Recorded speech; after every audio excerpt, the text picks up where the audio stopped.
Welcome back, everyone. Despite being the #1 seed in the Eastern Conference, it almost felt like the Miami Heat were underdogs going into their matchup with the Celtics. Their first two playoff matchups were written off by many for one reason or another, and the Heat clearly did not get the recognition they deserved. On the flip side though, after defeating the reigning NBA champion Milwaukee Bucks, the Boston Celtics were quickly being crowned as the favorites to win the title. And while we definitely have a long way to go yet, I think it's become blatantly obvious that the Miami Heat are not the pushovers that many people thought they might be. In fact, it might even be fair to say that they are the favorites, not the Boston Celtics. Now, before we get too one-sided here though, let's dive a little bit deeper into how good the Miami Heat really are and why they are going to be so difficult to bring down. For one, they might have an even better defense than the Milwaukee Bucks, who, as we know, gave the Celtics everything they could handle during round 2.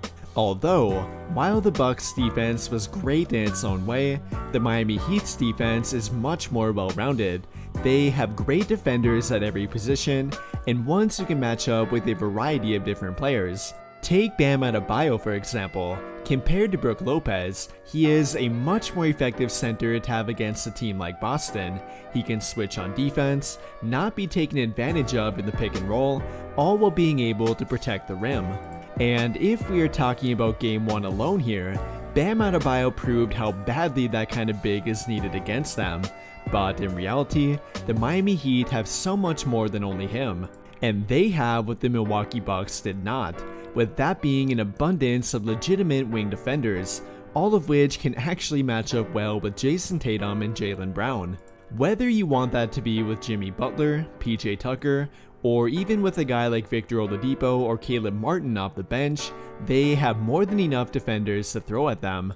Now, don't get me wrong here, I'm not saying that they will be able to outright stop Tatum or Brown, but they are far better suited to make life difficult on them. And unlike Milwaukee, they will not be easy to figure out on defense either, which is what Boston was able to do to eventually overcome the Bucks in round 2. Between their versatility, depth, and overall very well coached team, the Miami Heat could be a defensive nightmare for the Celtics. Not only their defense though, but probably their offense too. Up until this point in the playoffs, they are the only team who has a top 5 rated offense and defense, which really tells you about their ability to beat you on both ends of the court. They do not rely on only one player, nor one part of their game plan alone to win. No, they take a much more broad approach to win the game. They have a collection of two-way players, and many of which are far beyond your typical 3-and-D guy. Take a guy like Max Strus, who although is regarded as a 3-and-D guy at times, he is much more than only that. You cannot run the type of plays on offense that he runs for just any two-way player. And he is only one example of their diversity on offense. Along with him, you have guys like Gabe Vincent, Tyler Hero, Bam Adebayo, and of course, Jimmy Butler. All of which can create their own shot on offense and could lead their team in scoring on any given night. Now, that may not apply to a guy like Gabe Vincent very often, but as we found out in Game 1, he can make a huge impact on their ability to win a game. And we already know that the same thing applies to Tyler Hero as well, who more often than not will really be the guy to ignite their offense. However, when Jimmy Butler is rolling on offense like he was during Game 1, the Miami Heat are probably the best team in the entire NBA. I mean, take into consideration everything that I already mentioned about the Heat, but now throw in a 41 point, 9 rebound, 5 assist, 4 steal, and 3 block game into that equation, and you have a nearly unbeatable formula. Now, I don't think it would be fair to expect him to do that again, but even so, it was the perfect representation of how tough the Miami Heat can be to defeat. And in my opinion, what they're doing right now should terrify anyone who has to match up with them.